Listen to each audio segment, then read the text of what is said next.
नरेंद्र मोदी की कुर्सी अब खतरे में फिर आ गई। वह कहते हैं ना, बुरे काम का बुरा नतीजा। तो बुरा करने वाला, दूसरों का बुरा करने वाला का भला कभी होगा, ऐसा तो किसी ने नहीं सोचा और न ऐसा हो सकता है। ऐसे में परिस्थितियां यह बनी कि हरियाणा चुनाव क्या जीते, 50 सवाल खड़े होने लगे।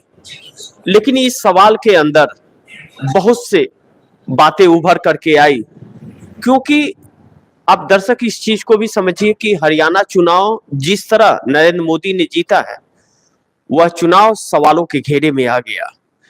क्योंकि जैसा आपको पिछले प्रोग्राम में मैंने बताया था कि 20 सीटों का खेल है और यह 20 सीटें धांधलीबाजी से कहीं न कहीं है, जिसका सबूत कल कांग्रेस ने चुनाव आयोग को दिए और अब सुप्रीम कोर्ट भी जाने की चर्चाएं हैं। 11 बजे के प्रोग्राम में आप दर्शकों को वह भी मैं बताऊंगा कि सुप्रीम कोर्ट जाने की क्या तैयारियां हैं और क्या प्रारूप उसके होंगे। लेकिन नरेंद्र मोदी हरियाणा चुनाव जीत तो गए, लेकिन उन 20 सीटों की काउंटिंग फिर दोबारा अगर हो गई सुप्रीम कोर्ट के निगरानी में, जिस तरह सुप्रीम कोर्ट के सीजीआई डीवाई चंद्रचूड़ ने चंडीगढ़ मेयर चुनाव को लेकर के आदेश दिया था और रिटर्निंग ऑफिसर अनिल बस के ऊपर 1000 सवाल खड़े हो गए थे, इस तरह चुनाव आयोग के ऊपर सवाल लगातार खड़े हो रहे हैं, क्योंकि चोरी सीधे पकड़ी गई थी और यह चोरी भी कहीं न कहीं पकड़ ली गई कि ईवीएम मशीन में गड़बड़ी है, क्योंकि बैटरी 90 to 99% ईवीएम में पाई गई है। और इस चीज के सबूत कांग्रेस के पास में है। अब राहुल गांधी हमलावर हो गए। लेकिन महाराष्ट्र के अंदर जिस तरह भारतीय जनता पार्टी लगातार बैकफुट पर जा रही है, अब भारतीय जनता पार्टी के अंदर जो गठबंधन के मुख्य अंग हैं महाराष्ट्र में, एकनाथ शिंदे और अजीत पवार, वह कहते हैं लंगड़े घोड़े को लेकर के चलना। चोरी का घोड़ा लाए और वह लंगड़ा हो गया है, अब लंगड़े को लेकर के ढोना है कि कुछ तो ढो दे। तो वह ढोएगा या बीजेपी ढोएगी, यह आने वाला समय बताएगा। लेकिन एकनाथ शिंदे और अजीत पवार अब सर के दर्द बन गए हैं और वह भी डरे हैं, उनके वह नेतागण जो है वह भी डरे हुए हैं। इस कदर अब डर लग गई भारतीय जनता पार्टी को कि अब भारतीय जनता पार्टी महाराष्ट्र के अंदर आगे कुआं पीछे खाई है, क्योंकि महाराष्ट्र हरियाणा नहीं है। हरियाणा में कांग्रेस अकेले चुनाव लड़ रही थी और महाराष्ट्र में गठबंधन के साथ है, क्योंकि महाविकास अघाड़ी है महाराष्ट्र के अंदर। उद्धव ठाकरे, शरद पवार और राहुल गांधी की जोड़ी है। मजबूत तो है जोड़ी, लेकिन राहुल गांधी के ऊपर जो हमले किए गए, उद्धव ठाकरे गुट के संजय राउत ने सामना में भी लिख दिया, लेख में भी लिख दिया और कहा कि वह इंडिया गठबंधन को लेकर के नहीं चले और हारना किसी को अगर सीखना है तो वह राहुल गांधी से सीखे। यह बातें अब कहीं संजय राउत को भारी न पड़ जाए, क्योंकि यह कांग्रेस है, 140 साल पुरानी कांग्रेस। फड़फड़ाए कोई तो कांग्रेस अभी हट जाए तो हर किसी को अब उसकी औकात पता चल जाएगी कि बगैर कांग्रेस के राजनीति नहीं कर सकते, क्योंकि कांग्रेस ही है जो पूरे देश में है और पूरे देश के मुद्दों को पार्लियामेंट में रखती है।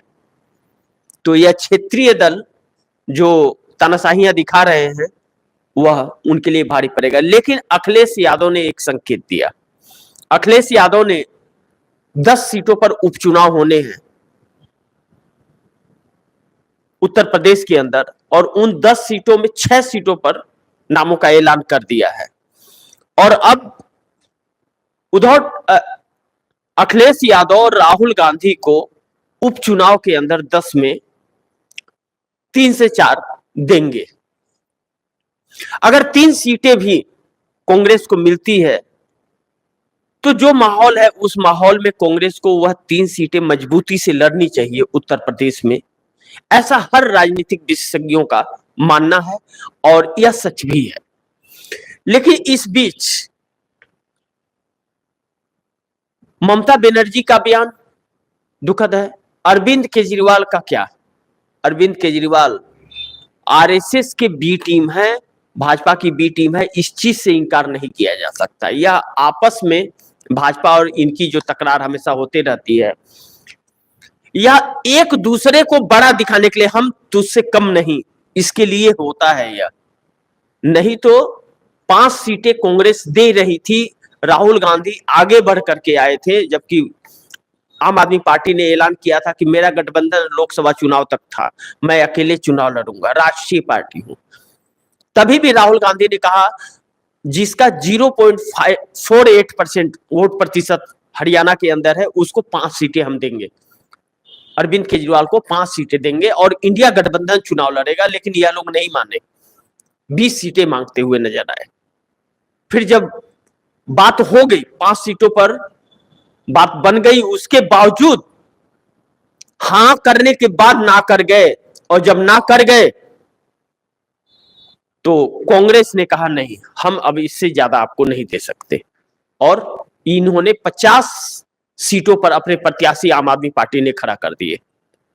यह चीज हरियाणा में नुकसान पहुंचाया। इन्होंने कहा न खेलूंगा न खेलने दूंगा, खेल ही बिगाड़ूंगा। 20 सीटें लेकर के या 1 सीटें नहीं जीत सकते थे, लेकिन 5 सीटें लेकर कांग्रेस भी उस पर जब मेहनत करती तो वह 5 सीटें निकल गई होती और आज यह पोजीशन नहीं होता। लेकिन कांग्रेस जीती है, हारी नहीं है, क्योंकि वोट प्रतिशत जो बढ़ा है उसका, और 20 सीटों का खेल यह क्लियर हो जाए तो नरेंद्र मोदी का काला चेहरा कानूनी रूप में देश के सामने आ जाएगा। और अब राहुल गांधी इस पर तुल गए हैं कि हम बख्शने वाले नहीं हैं, हम इनको नहीं छोड़ेंगे, इनको सबक सिखा करके ही अब दम लूंगा।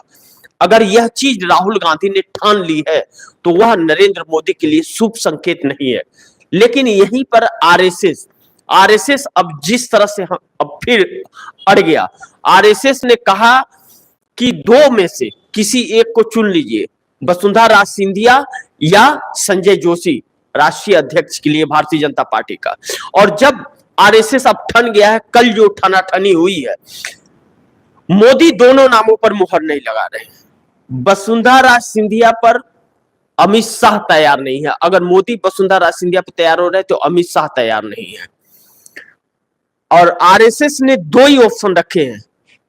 मोदी ने कहा कि आप शिवराज सिंह चौहान को बना दीजिए, उन्होंने कहा आपके पास 2 ही ऑप्शन है, वसुंधरा या संजय जोशी। आपको प्रधानमंत्री की कुर्सी ने तो छोड़नी पड़ेगी। अब यह तलखियां जो तल गई हैं, जब घर के अंदर यह है, यह बातें अब फिर तूल पकड़ ली है, यानी कि आरएसएस ठन गया। आरएसएस यह चाहता है कि भाजपा चुनाव जीते, उसके लिए हर कुछ करने को तैयार है। लेकिन अब यह साबित हो रहा है कि नरेंद्र मोदी कुर्सी पे रहे, यह आरएसएस बिल्कुल नहीं चाहता। और महाराष्ट्र, हरियाणा तो जीत गए मोदी जी, महाराष्ट्र में क्या होगा? हरियाणा तो 90 सीटों वाला प्रदेश था, वह भी 20 ईवीएम 20 विधानसभा सीटों पर ईवीएम मशीन की हेराफेरी है। हर जो कंस्टिट्यूंसी है, उस कंस्टिट्यूंसी के 20 कंस्टिट्यूंसी के अंदर हर कंस्टिट्यूंसी में 6 से 7 ईवीएम मशीन 99%, 90 से 99% बैटरी चार्ज पाई गई है। और यह battery charge Bharatiya Janata party के लिए कितनी भारी होने वाली है, यह आने वाला समय बताएगा। और यह भारतीय जनता पार्टी को ले डूबेगा। मोदी तो जाएंगे, साख भी जाएगी, और चुनाव आयोग के ऊपर बहुत बड़े प्रश्नवाचक चिन्ह खड़े हो जाएंगे, जो मुंह दिखाने लायक नहीं होगा। यूं ही राजीव कुमार जो मुख्य चुनाव आयुक्त हैं, उनके ऊपर इस देश का भरोसा नहीं है।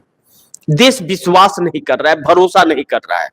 और जब देश विश्वास और भरोसा नहीं कर रहा है तो राजीव कुमार का कोई मतलब नहीं होता है। यह हर कोई बच्चा जान गया है कि वह व्यक्ति सिर्फ नरेंद्र मोदी के लिए कार्य करता है। क्योंकि आप दर्शकों को मैं कई बार एक आंकड़े बता चुका हूं, आप दर्शक उस आंकड़े को भी समझ लीजिए। जब 2019 में लोकसभा चुनाव हुआ था और उस समय सर्वे हुआ था सीएसडीएस का, उस समय लोकप्रियता जो थी, विश्वसनीयता कह लीजिए कि विश्वास कितने लोगों का था चुनाव आयोग पर, 57%। तो 57% था, तो थोड़ा सा उसे सुकून मान सकते हैं कि असमंजस वाली स्थिति कुछ लोगों को नहीं है, कुछ लोगों को है, लेकिन 50% से ज्यादा लोगों को है, तो बहुमत था। यानी कि इतना बुरा भी नहीं था, अच्छा तो नहीं था लेकिन बुरा भी उतना नहीं था, मतलब फिर भी वह किसी पक्ष के लिए झुकाव था उसका। लेकिन 24 में क्या हुआ? 24 में जब सीएसडीएस ने ही सर्वे किया, और यह सीएसडीएस कोई प्राइवेट संस्था नहीं है, सरकारी संस्था है, केंद्र सरकार के दिए हुए पैसे से यह संस्था चलती है। तो जब सीएसडीएस ने यह सर्वे किया लोकसभा चुनाव को लेकर, तो सीएसडीएस के सर्वे में यह आया कि चुनाव आयोग की विश्वसनीयता देश की जनता के अंदर मात्र 25 से 27% है। और आज की परिस्थिति में लोकसभा चुनाव के बाद और भी उसकी मान्यता घट गई है। अभी वह आंकड़े तो नहीं आए हैं, लेकिन अगर जो लोग हालात हैं और लोगों के अंदर जो चुनाव आयोग को लेकर के माहौल और गुस्सा है, उसके हिसाब से अगर देखा जाए तो चुनाव आयोग को 10% लोग भी लाइक नहीं करते हैं, विश्वास नहीं करते हैं। और ऐसे ऐसे 20-20 विधानसभा सीटों पर अगर ईवीएम 99% और 90 से 99% का अगर वह मिल जाए, सबूत मिल जाए कि ईवीएम 99% और 90% चार्ज है, तो समझ लीजिए बैटरी उसकी कैसे बदल गई, कैसे बैटरी उसका उतना आ गया। एक मोबाइल जब चार्ज करते हैं और रख देते हैं तो 1 घंटा में बैटरी डाउन हो जाती है, तो ईवीएम का कैसे उतना रह गया? इसका मतलब कुछ गड़बड़ दाल में है और बहुत बड़ा गड़बड़ है। और पहली बार कांग्रेस अब इस नतीजे पे पहुंच गई है कि कांग्रेस बख्शने के मूड में तो बिल्कुल भी नहीं है। कांग्रेस दो हाथ करने के लिए तैयार है और सुप्रीम कोर्ट तक जाने के तैयार है। यह चीजें बहुत बड़ी हैं। आप दर्शक इस चीज को समझिए कि अगर कांग्रेस सुप्रीम कोर्ट जाने को तैयार है तो देश की सबसे बड़ी विपक्षी पार्टी और सबसे पुरानी पार्टी, 140 साल पुरानी पार्टी है, सुप्रीम कोर्ट नजरअंदाज नहीं कर सकता। क्योंकि कांग्रेस अगर जाएगी तो वह एरा गैरा के जैसे नहीं जाएगी, वह विथ प्रूफ जाएगी। और कल जब कांग्रेस की टीम पवन खेड़ा, जयराम रमेश, भूपेंद्र सिंह हुड्डा, राजस्थान के पूर्व मुख्यमंत्री अशोक गहलोत, यह सब गए हुए थे, पूरी टीम गई हुई थी, वह प्रत्याशी 20 क्वेश्चन सीखे थे। और वह जब गए और सबूत दिए तो चुनाव आयोग के पसीने छूट गए। अब चुनाव आयोग कार्रवाई करेगा इस चीज का तो भरोसा नहीं है, लेकिन कांग्रेस छोड़ने के मूड में नहीं है। और हम लोगों ने कल रात जब वहां से वह निकले 6 बजे, तो हम 6:20 पे तकरीबन, तो हम लोगों ने वह प्रेस कॉन्फ्रेंस भी दिखाई थी चुनाव आयोग के गेट के बाहर जब हुआ था। तो भारतीय जनता पार्टी के लिए मुश्किल है। और आप दर्शकों ने भी देखा होगा, अगर नहीं देखा है तो भारतीय जनता पार्टी के यूट्यूब चैनल पे चले जाइए, देख लीजिए। नरेंद्र मोदी का सम्मान किया जा रहा था, क्या नाम है कि बड़ी योजनाएं की जा रही थी, शोर शराबे थे, लेकिन नरेंद्र मोदी के चेहरे की हवाइयां उड़ी हुई थी। अब तो चेहरे की हवाइयां क्यों उड़ी? जीत का जश्न मनाया जा रहा है और चेहरे की हवाइयां उड़ी है, क्योंकि जिस दिन 8 तारीख को जब रिजल्ट आउट हुए थे, उसी दिन कांग्रेस ने प्रेस कॉन्फ्रेंस करके कह दिया हम चुनाव आयोग भी जाएंगे या जरूरत पड़ा तो सुप्रीम कोर्ट भी जाएंगे। यह मशीनों की हेराफेरी कैसे हुई? अब 20 कंस्टिट्यूएंसी में अगर दोबारा चुनाव हुए और नहीं तो दोबारा काउंटिंग हो गए। अब कांग्रेस की मांग वीवीपैट पर्ची काउंटिंग की है।